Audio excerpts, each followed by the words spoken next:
朋友们，大家好。本期视频是美国著名经济学家理查德·沃尔夫2024年10月接受媒体采访的节选。在这一段采访中，沃尔夫教授用非常通俗易懂的语言解释了美元霸权的由来和它那神奇般的存在，并表示现在的中国是美国100年来第一个真正的竞争对手，这让美国人普遍感到很难适应。我们来看看他是怎么说的。I want to just ask you, like, point blank, BRICS, is it a real new thing that's going to challenge the American global order, or is it still an illusion? Well, the short answer to your question is it's a real thing, not an illusion. It's already challenged the order that was dominated by the United States, and it promises to continue to do so. It certainly is as we are speaking. It is only wishful thinking on the part of the major countries of what we used to call the collective West, or maybe should still call it. It's a self-delusion on the part of the West to minimize it, to brush it off. Really is a new world order that we are living through. And I believe many of the problems, many of the tensions, many of the hostilities we are in the midst of, as you and I are speaking, are derivative from, are shaped by the challenge posed by the BRICS. So when I look at this group of nations, it's hard for me to understand what do they represent? What are they for in terms of, I know that they may be against American dominance, but what are they collectively for? They should not be thought of as some sort of monolith. They aren't. But they share that the highest priority they have is to emerge from the state of underdevelopment, less development, whatever language you find comfortable. These are countries that don't yet have the standard of living of the United States and who do not accept the notion that they can't or mustn't or shouldn't aspire to at least the same standard of living, if not, in fact, a higher standard. And they want the freedom and they want the opportunity to do so. And now the tension. They feel that the United States, with its major allies, the G7, that is Canada, Japan, Britain, France, Italy, and Germany, those seven have held them back. First, as colonies, and secondly, as pariahs, as nations that are hemmed in by all kinds of restrictions.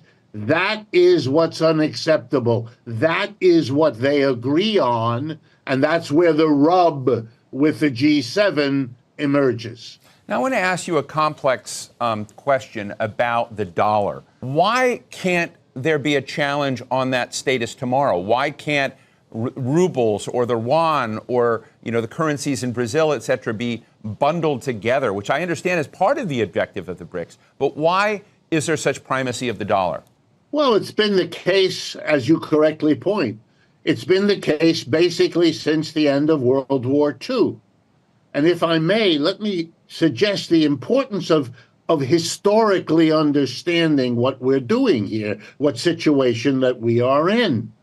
At the end of World War II, all of the countries that might have been competitors of the United States in terms of their economic power, their influence on the world, their importance in the flows of trade and money, all of the potential competitors, and we can list them: Britain, France, Germany, Japan, Russia, all were destroyed by the war.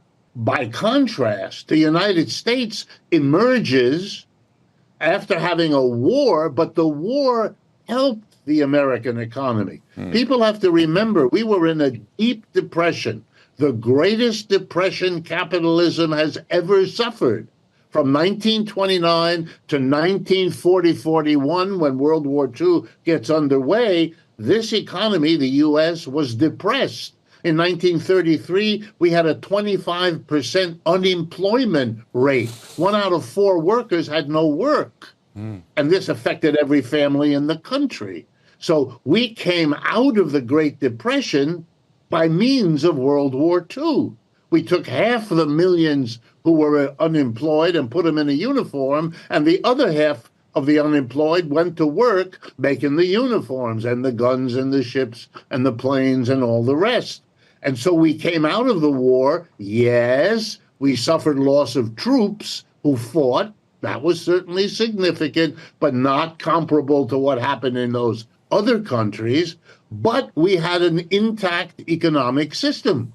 Other than Pearl Harbor, no bomb fell on the United States for the rest of the war. And so there was no contest. We were king of the hill. We, the U.S., was dominant. If you're going to conduct trade, you better use the dollar, because that was the only thing you could be sure was valuable alongside of gold. And so the dollar became the international symbol as well as the real transactional material to get your economy going again. So that by the end of the 20th century, it had become the norm, as you rightly say, for central banks around the country to hold dollars as well as gold as the reserve banking their currency. And the easiest way for Americans to grasp what the dollar as international currency means is to think very simply. Here's how it goes. A foreign country sends the United States the fruits of its labor, wine from France, electrical equipment from Japan, copper from Africa, whatever. And we send them little green pieces of paper, the dollar, the $10 bill, the $100 bill, which costs absolutely nothing to produce. It's a cheap piece of paper. They accept the paper, and we get the produce. Wow. They agree. Normally, with other countries, they're not going to send you their produce, the products of their industry, unless you send an equivalent to them. It's an exchange. And in many cases, we still do that here in the United States with other countries. But if you have the dollar and the world wants it, you basically get something for nothing. The world holds the dollar, satisfied with that, because they need it for their currency support, and we get the fruit of other people's labor without having to give anything of our own in exchange. It's an extraordinary power, and guess what? Other countries would like to participate. Let me ask you about the BRICS versus the G7. Isn't this, in a way, a bit of a charade, where the dominant behemoth power in the G7 is the United States, and the dominant behemoth power in the BRICS is China? And you hear about Brazil, you hear about Russia, you hear about India, but I mean, I'm just wondering whether these two gargantuans are sort of hiding the fact that we're in a, essentially a G2 world of China and the United States at odds, negotiating and masking what they're doing. How do you look at China versus the United States versus the G7 versus BRICS? No, you're absolutely right. I don't know if I would use the word hiding, although I understand why you do that. It is a diplomatic politeness. You don't point out that you're the bigger of the partners in a deal. It's a polite, everybody knows, but you kind of don't say it. So let me first say you're right. The United States is the overwhelming dominant player among the G7, and China is the unquestioned equal dominant under the BRICS. All right, let's start with Russia, because it's a big, important player. The GDP of Russia last year in the neighborhood of, say, $2 trillion. These are rough measures, so it's the order of magnitude. That's all you have to keep in your mind. What is the comparison with the United States? The United States GDP this last year, about 24, 25 trillion. So you understand, Russia is 2 trillion, the United States 24, 25 trillion. No contest. no one should ever imagine that either the Soviet Union in the past or Russia now is some kind of economic competitor of the United States. Never was, isn't now. Only the hype of the Cold War would make one think like that, and that's something you should correct if you've never had it explained to you. Now let's move to China. What's the GDP last year of China? Again, there are lots of debates about how you count it, but order of magnitude, $17, $18 trillion. Way more important than Russia, but still not the size of the United States, although it's catching up. And most people believe at current rates of economic growth, China will surpass the United States by the end of this decade. And it has been catching up. Let's remember, 50 years ago, which in historical time is a moment, 50 years ago, China was among the poorest countries on earth. And now it is the only country in the world even close to the United States, and as I say, catching up. So China dominates. Russia, Brazil, India.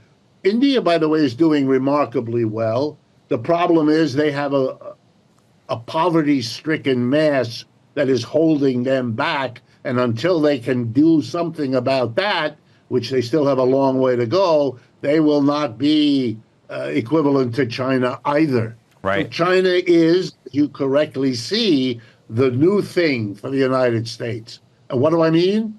It's the first real economic competitor that the United States has had in a century. That's why it's so hard for Americans, including our leaders, to adjust, as the whole world must now, to this reality that the dominance of the United States is over, and there is no prospect that I can see for it to come back. 理查德·沃尔夫是马克思主义经济学家，不过他这个马克思主义与我们中国人通常理解的马克思主义是有区别的。简单来说，中国的马克思主义强调暴力革命、公有制和党的领导，而沃尔夫的马克思主义强调的是非暴力经济民主改革、工人管理国家和企业，以及反对资本主义。特别最后一点，沃尔夫教授几乎是天天挂在嘴边，每个访谈都会提及，基本上就是资本主义崩溃论。虽然他的观点在美国学界是少数派，但他说话很接地气，影响力还是挺大的。他这一段用大白话描述美元霸权，我觉得说得特别好。撇开高深理论，让每个人都听得懂，听了都觉得不可思议，居然有这么一个不合理的存在，满世界割韭菜。也难怪中国会领导金砖集团来挑战美国的霸权地位。美国确实没遇到过中国这样的对手。二战结束后，美国当时最大的军事对手是苏联，但是苏联没钱，美国可以拿钱砸死你，在军备竞赛中拖垮你，而且苏联还愚蠢地把中国推向了美国。当时最大的经济对手是日本，日本90年代 GDP 最高峰时达到美国的 70% 多，但日本是个不正常的国家，自己领土上都有美国驻军，还谈什么竞争？所以美国拿刀架在日本脖子上，让他签署广场协议，让日本失去30年的经济发展。但美国现在面对中国，拿钱压不住。中国名义上 GDP 18万亿美元，美国28万亿，我们只有它的 64%。但这回小红书上中美网友一对账，很多人发现中国实际购买力比美国要高。专家估计以购买力平价计算，中国 GDP 已经超过35万亿了。这是经济。军事上现在发现也压不住，中国的军舰、战机、无人机跟下饺子一样，而且技术不断在迭代，所以美国不适应是肯定的。特朗普 2.0 强调要开启美国的黄金时代，中美竞争有可能翻开新篇章，我们拭目以待。